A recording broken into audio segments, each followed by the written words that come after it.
नमस्कार, मैं बालकृष्ण और आप देख रहे हैं न्यूज़ 4 हेडलाइंस। बिहार विधानसभा में महागठबंधन जीत चुकी है 160-0। मेरे साथ हैं भाकपा माले के विधायक, सीधे हम उनसे बात करेंगे। आज जो कुछ हुआ दिन भर, जिस तरीके के हालात बने, विधानसभा अध्यक्ष जिस तरीके से किए, सदन में जाके इस्तीफा दिया, पहले नहीं दिया इस्तीफा दिया, विश्वास मत हासिल हो गया, लेकिन बीजेपी वॉकआउट कर गई। अब आगे क्या लग रहा है कि ये सब जो हुआ लोकतंत्र के लिए सही हुआ या नहीं? लोकतंत्र की जीत हुई।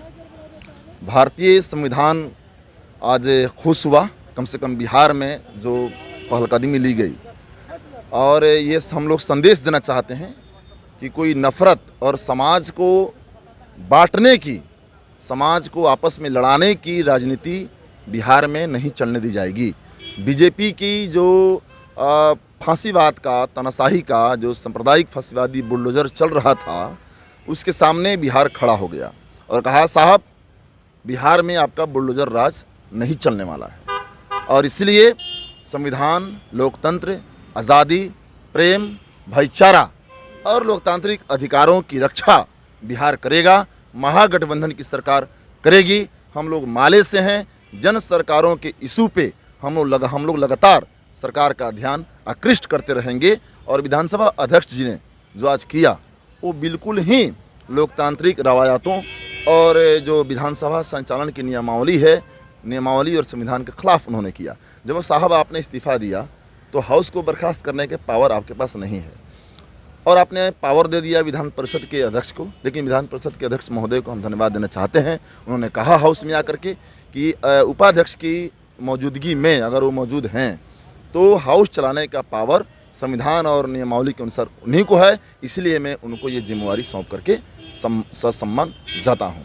तो जाते जाते अध्यक्ष ने जो ये 2 साल चलाए थे अपना तानाशाही रवैया, जो विधानसभा का, असेंबली का जो भाजपाईकरण करने की लिए ये सहयोग प्रदान कर रहे थे भाजपा को, ये आज साफ पता चल गया कि ये इनके मन में लोकतंत्र के प्रति कोई सम्मान नहीं। ये चाहते हैं जैसे घर चलाया जाता है वैसे ये उनको अपना घर दिखता है। बीजेपी के घर नहीं है साहब, ये लोकतंत्र का और संविधान का ये घर है, ये हाउस है। इसलिए हाउस चलेगा संविधान के अनुसार, नियमावली के अनुसार, जनता के आकांक्षाओं की तरफ हाउस चलेगा।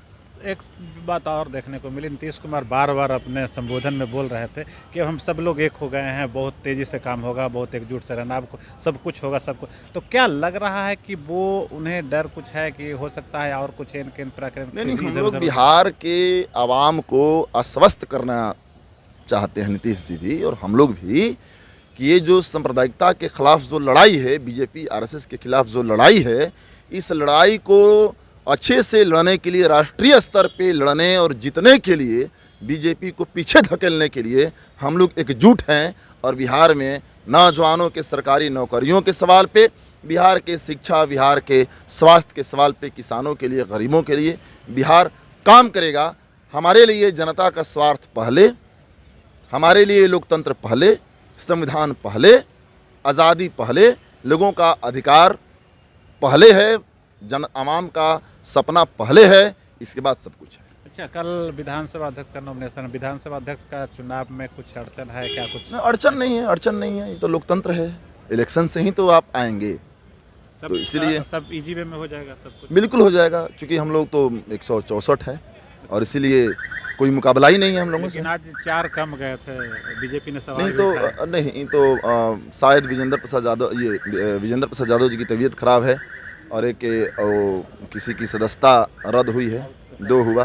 तीसरा में तो खुद ही उपाध्यक्ष ही थे और चौथा में और कोई होंगे, याद नहीं आ रहा है, जानकारी नहीं है। अब कुछ लग रहा है कि अब को सब कुछ सामान्य हो गया है, सरकार आपकी एकदम बहुत अच्छी। सामान्य अभी नहीं है। बीजेपी ने जो तहस नहस करने का काम किया है, पुनर्निर्माण करना है और बिहार देश को ऊर्जा प्रदान करने का काम किया है।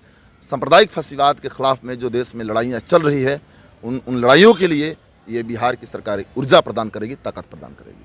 तो ताकत प्रदान करेगी। और अब बिहार की सरकार पूरी मजबूती से, पूरा, क्योंकि महागठबंधन एक है, संख्या बल से भी मजबूत है, तो अब कोशिश ये रहेगी कि बिहार में जो विकास कुछ दिन के लिए अवरुद्ध हुआ था, वो और तेज़ी से विकास हो।